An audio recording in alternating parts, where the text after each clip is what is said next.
আমি উজ্জ্বল মুখোপাধ্যায় এই মুহূর্তে রয়েছি সিঙ্গুরে। জানুয়ারি মাসে সিঙ্গুরে পরপর দুটো মেগা ইভেন্ট হয়ে গেল। 18ই জানুয়ারি সিঙ্গুরে এসেছিলেন প্রধানমন্ত্রী হওয়ার পর এটাই তার সিঙ্গুরে প্রথম সভা।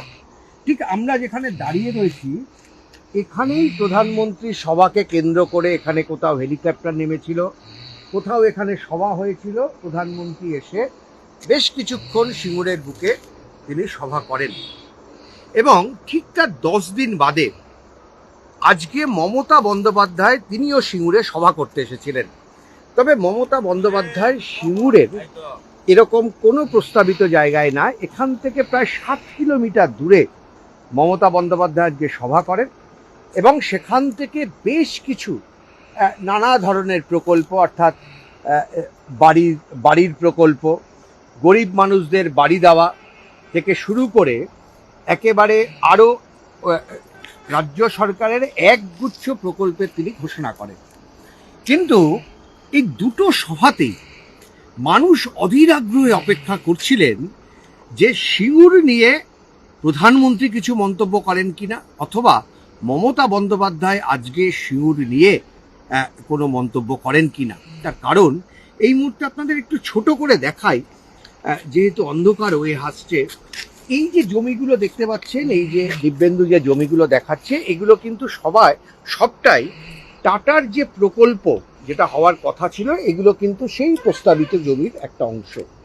এবং এই মুহূর্তে জমির যে চেহারা দেখছেন, এই জমিটা পরিষ্কার হয়েছে একমাত্র প্রধানমন্ত্রী সভা হবে বলে এখানে 18টা ট্রাক্টর লাগিয়ে এই জমিগুলোকে পরিষ্কার করা হয়েছে।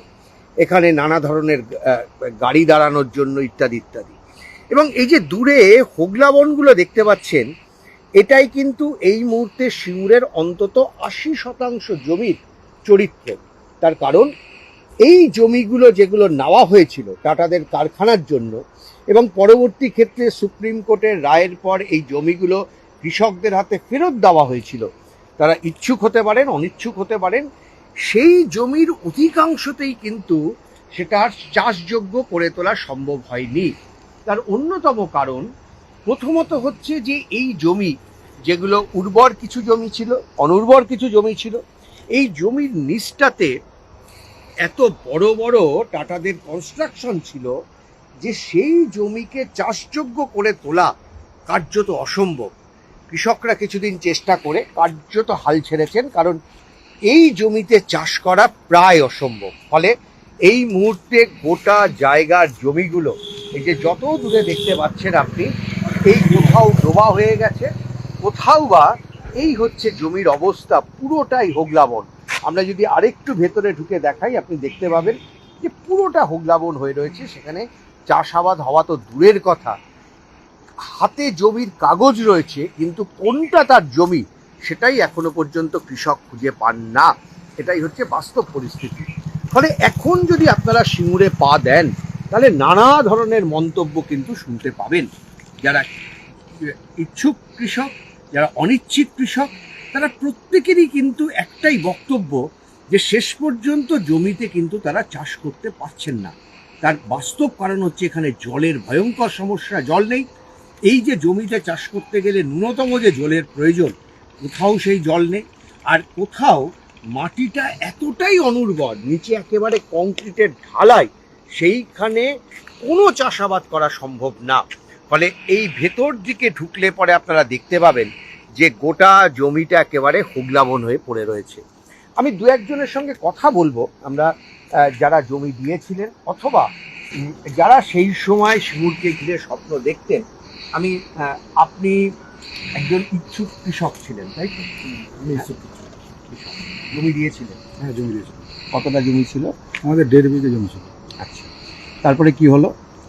1.5 বিঘে জমি দেওয়ার পর আমরা টাকাও পেয়ে গেছিলাম, চেকও পেয়েছিলাম। চেক নিয়ে তো পয়সাগুলো খরচা হয়ে গেছে। তারপর আমাদের ট্রেনিং দেওয়া হয়েছিল শিলিগুড়ি থেকে। ট্রেনিং কমপ্লিট হয়ে যাওয়ার পর টাটার মধ্যে আমরা আসি অ্যাপ্রেন্টিস, মানে অনজম ট্রেনিং যেটা, সেটা টাটায় করি।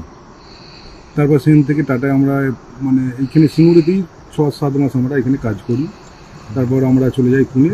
বাকি যেটা আমাদের 7 মাসে অ্যাপ্রেন্টিস ছিল সেখানে কমপ্লিট করে আবার আমরা সিঙ্গুরে চলে আসি, বাড়ি চলে আসি। যেহেতু এখানে কারখানা বন্ধ হয়ে গেছে, তারা তো আমাদের কেন কেন জব দেবে? তাহলে আমি একটু স্পষ্ট করে বুঝি। প্রথমত হচ্ছে আপনাদের জমি ছিল, সেই জমি আপনারা স্বেচ্ছায় টাটাদের কারখানা করার জন্য তুলে দিলেন, এবং যেহেতু আপনি স্বেচ্ছায় জমি দিয়েছিলেন সেই কারণে 9 মাসের একটা ট্রেনিং এর সুযোগ পেলেন টাটাদের কারখানায় কাজ করার জন্য, তাই তো? হ্যাঁ, তাদের কাছে যে শিল্প নিগম দিয়েছিল আমাদেরকে 9 মাসের একটা আইটিআই কোর্স, আমি ইলেকট্রিশিয়ান ছিলাম, সেখানে আমরা পেয়েছিলাম। আচ্ছা, 9 মাসের কোর্স করার পর আপনারা টাটাদের প্রজেক্টে প্রায় 6-7 মাস অ্যাপ্রেন্টিস হিসাবে কাজ করলেন, শিক্ষানবিশ হিসাবে। 6-7 মাস কাজ করলাম। যখন এটা বন্ধ হয়ে গেল, যেহেতু সেটা আমাদের আরও 17 মাসে সেটা অ্যাপ্রেন্টিস ছিল, বাদ বাকি যেটা আরও যেটা বাকি ছিল সেটা পুনে নিয়ে গেল, পুনে যেটা কমপ্লিট করলো। হ্যাঁ, মানে 17 মাসে পুনেতে গেলেন, তারপরে কি হলো? তারপরে আর কিছু হলো না? পুনে গেলাম, পরে কমপ্লিট হয়ে যাওয়ার পর আমরা চললাম। তারপর কি হবে, এখানে তো কারখানা বন্ধ থাকলে আমরা তো অ্যাকচুয়ালি আমরা যেহেতু এখানে লোক তো দরকার, আমাদের তো অ্যাপয়েন্ট ওটা দিয়েই দিয়েছিল, আমাদের এখানে কাজ করতাম। কারখানা যেগুলো হয়নি সে তো আর আমাদের চাকরি দেয় কেউ। কারখানা থাকলে আমরা এখানে কাজ করতাম। আজকে আমরা আর এই কিছু অন্য জায়গায় কাজ করতে যাই কিছু পয়সার জন্য, সেটা আমাদের ছুটতে হতো না। এখানে একটা ভালো জব পেতাম না, পেয়েছিলাম, দিয়েছিল, করেছিলাম। অনেক দিন আমরা প্রায় 6-7 মাস এই টাটার মধ্যেই কাজ করেছিলাম। মানে কিরকম ছিল সে কাজের পরিবেশ? কাজ বলতে আমাদের এখানে বিভিন্ন শপ ছিল, যে এক জায়গায় ছিল কনভেয়ার লাইন, এক জায়গায় ছিল মেশিন শপ যেখানে মেশিন আমাদের অ্যাসেম্বলি হতো, এক জায়গায় ওয়েল্ডিং শপ ছিল যেখানে ওয়েল্ডিং হতো, পেন্ট শপ ছিল যেখানে গাড়ি পেন্ট হতো। তো বিভিন্ন শপ ছিল, সেই সব কোনো আমাদের যে ছিল, আমরা হচ্ছে ইলেকট্রিক পার্টটা আমরা ডিপার্টমেন্ট ছিল সিপিইডি, আমরা সেখানে ইলেকট্রিক পার্টটা দেখতাম। কেউ দেখতো ফিটার ছিল, সে তার ফিটার আলাদা কাজ ছিল, কেউ ছিল ওয়েল্ডিং, তার কাজ আলাদা ছিল, বিভিন্ন ছেলে বিভিন্ন রকম কাজ করতে এখানে। মানে পরিবেশটা কেমন ছিল টাটাদের এখানে কাজের? আপনারা যারা অ্যাপ্রেন্টিস হিসেবেও কাজ করতেন, আপনাদের পরিবেশটা কেমন ছিল? পরিবেশ বলতে, আমি এখন যে জায়গায় অন্য জায়গায় কাজ করি, টাটায় যে আমরা কাজ করেছিলাম, কারখানায় কাজ করার সময় তাদের যে ট্রেনিং, তাদের যে বলতে গেলে তাদের কারখানায় কাজ করতে গেলে তার সেখানেই ব্রেকফাস্ট, লাঞ্চ, ডিনার সব ওখানে দেয়।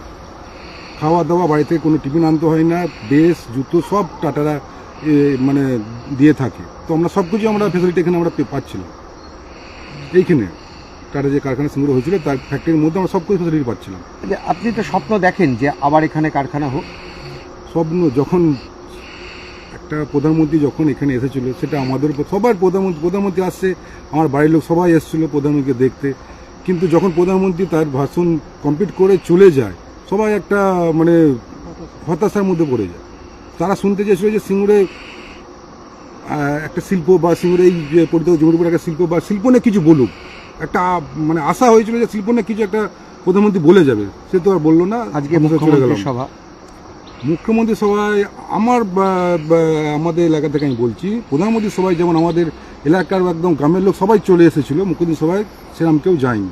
কারণ মুখ্যমন্ত্রী আসবে, মুখ্যমন্ত্রী এখানে দুটো ভাগে ভাগ করেছে, একটা হচ্ছে ইচ্ছুক, অনিচ্ছুক। অনিচ্ছুক তো গল্প একটা তৈরি করে রেখে দিয়েছে, অনিচ্ছুক কথাই বলবো। এখানে হয়তো জানেন না আপনারা, এখানে টাকা দেওয়া হয়। কাদের টাকা দেওয়া হয়? জমি যখন সবাইকে দিয়ে দেওয়া হয়েছে, জমি যখন সববার হয়ে গেছে, অনিচ্ছুকদের 2000 টাকা 16 কিলো চাল দেওয়া হয়। অনিচ্ছুকের মধ্যে তার মধ্যে 50% হচ্ছে টিএমসি কর্মী, তাদেরকে এই 2000 টাকা 16 কিলো চাল দেওয়া হয়। অ্যাকচুয়ালি যাদের জমি গেছে, যা জমি হারা, তাদেরকে কিন্তু এই ফেসিলিটি দেওয়া হয় না। এই কিছুদিন আগে 10,000 টাকা দেওয়া হয়েছিল চাষ করার জন্য, সেই টাকাও পেয়েছে তৃণমূলের, মানে যারা তৃণমূল করে, তৃণমূল বাড়ির মানে বাড়িরা, তারা টাকাটা পেয়েছিল চাষ করার জন্য। এখন ইচ্ছুক অনিচ্ছুকের এই ভাগটা রয়েই গেছে সিঙ্গুরে, কিন্তু সবাই তাদের জমি ফেরত পেয়েছে এবং টাকাও পেয়েছে, তাই তো? এইটা এখনো চলছে? এখনো চলছে।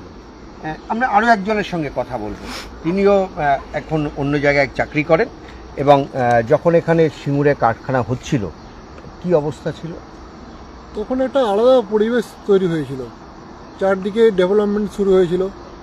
যেখানে রাস্তা খারাপ সেখানে রাস্তা হয়েছিল, তারপরে যেখানে কল আছে তার পাশে আলাদা করে বাথরুম তৈরি করা হয়েছিল মহিলাদের সুরক্ষার জন্য। সিকিউরিটি ব্যবস্থা অনেক ভালো হয়ে গেছিলো। সিঙ্গুরটা আস্তে আস্তে ডেভেলপ হতে শুরু করেছে সেই মাত্র। আমিও একটা জায়গায় কলেজে পড়তাম, আমি ভেবেছিলাম কলেজ থেকে পাস করে ডিপ্লোমা পড়ছি, বেরিয়ে এখানে চাকরিতে ঢুকবো। যেহেতু আমরা ইচ্ছুক চাষি ছিলাম, জমি দিয়েছি, এবং আমি কথাও বলেছিলাম, আমাকে বলেছিল যে তুমি যেহেতু ডিপ্লোমা করছো, ট্রেনিং নেওয়ার দরকার নেই, ডাইরেক্ট এখান থেকে হয়ে যাবে, ডিপ্লোমা সার্টিফিকেট দেখাবে, তোমার এখানে হয়ে যাবে। তো আমি একটা আলাদা আনন্দে ছিলাম তখন, যে হয়তো এখানে হয়তো কিছু হবে জীবনে ভবিষ্যতে। কিন্তু কলেজ থেকে পাস করার বেরোনোর আগেই বেরোবো সেই সময় করি টাটারা চলে গেল। এখানকার কিছু মুষ্টিমেয় কয়েকটা লোকের উৎপাতের জন্য। জোর করে করতে দেওয়া হবে না কারখানাটা। একটা 98% কমপ্লিটেড একটা কারখানার প্রায় প্রোডাকশান শেষের দিকে, মানে জাস্ট ডেমো 6টা ডেমো বেরিয়েছিল, যেগুলো ওখানে বহুত দিন প্রায় বছর 5 পড়েছিল। যে ফ্যাক্টরির ভিতরে যে সেট ছিল তার ভেতরে আমরা দেখেছি 6-7খানা ডেমো কার ন্যানো তৈরি হওয়া পড়েছিল, মানে প্রায় প্রোডাকশান রেডি একটা ফ্যাক্টরি, সেটাকে বন্ধ করে দিল। তার থেকে খারাপ আর কী হতে পারে? এটা লজ্জার এখন ব্যাপার। আপনি কি করেন? এখন আমি চাকরি করি, চাকরি সূত্রে অনেক জায়গায় গেছি। তখন না 2008-এর ওই সময় করে যখন টাটা চলে গেল, কাউকে না মুখ দেখাতে পারতাম না। যেখানেই বলতাম আমি স্যার সিঙ্গুর থেকে এসেছি, তারা হেও করতো। মানে এটা অপমানজনক ব্যাপার, মানে কাউকে বলতে লজ্জা করতো সিঙ্গুর থেকে এসেছি, এরকম পরিস্থিতি। লোক অপমান করতো, মুখের ওপর অপমান করে দিত, এই সিঙ্গুর থেকে এসেছিস, তোরা তো টাটাকে তাড়িয়ে দিয়েছিস, তোরা চাকরি করতে এসেছিস কেন, এইরকম ব্যাপার। মানে যাচ্ছে তাই রকম অপমানজনক ব্যাপার একটা ছিল প্রথম। তো এখনও তাই অবস্থা, ওয়েস্ট বেঙ্গল থেকে লোক আর নিচ্ছে না, তার কারণ সব জায়গাতে একই ব্যাপার। তোমরা তো শিল্প চাও না, তাহলে চাকরি করতে এসছো কেন? চাষ করে খেতে যাও, এরকম ভাবে আপনি লোকের এখন বক্তব্য। কোথায় আছেন? এখন আমি একটা গভর্নমেন্ট সার্ভিস করি, কিন্তু সেটাও অনেক দিন চেষ্টা করার পরে, প্রায় বছর 10 চেষ্টা করার পরে একটা পেয়েছি আমি। তার আগে প্রাইভেটে আমি 10 বছর চাকরি করেছি, প্রাইভেটে বহু ইন্টারভিউ দিয়েছি। সেখানে যখনই আমার অ্যাড্রেস দেখেছি সিঙ্গুরে, তখন তাদের একটাই বক্তব্য যে তাহলে টাটাকে তাড়ালে কেন? টাটা এমন একটা বড় কোম্পানি যে চলে যাওয়ার পরে আর কেউ সাহস পাচ্ছে না নতুন করে ছোটো কোম্পানি আসবে এখানে করতে। কারণ বলতে টাটা করতে পারিনি, আমরা কি করব? সবার বক্তব্যই একটা জায়গায় দিই। তাদের বক্তব্য আপনারা টাটাকে তাড়িয়ে দিলেন, সবার বক্তব্য। আমার ভাই তারপরে 2016 সালে বিটেক পাস করেছে, সে এখনও পর্যন্ত কোনো চাকরি পায়নি। সবার জায়গাতে একই, ওকেও একই প্রবলেম ফেস করতে হয়েছে। যেখানেই যাচ্ছে, মানে ওয়েস্ট বেঙ্গলের বাইরে যেখানেই যাচ্ছে পাচ্ছে না কোথাও। আর ওয়েস্ট বেঙ্গলে চাকরি নেই, ওয়েস্ট বেঙ্গলে অনেক খুঁজেছে, চাকরি পায়নি, ওয়েস্ট বেঙ্গলে চাকরি নেই। অনেকে অনেক কিছু বলবে, কিন্তু অবস্থা খুবই খারাপ।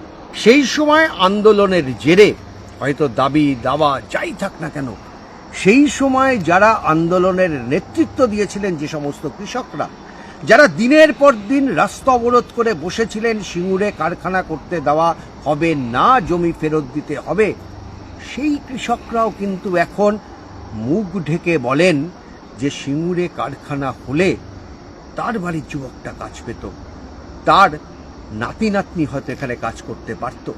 গোটা সিঙ্গুরের এখন এটাই হচ্ছে ছবি। যত দিন যাচ্ছে সিঙ্গুর নিয়ে আস্তে আস্তে মানুষের মধ্যে কৌতূহল নষ্ট হয়ে যাচ্ছে।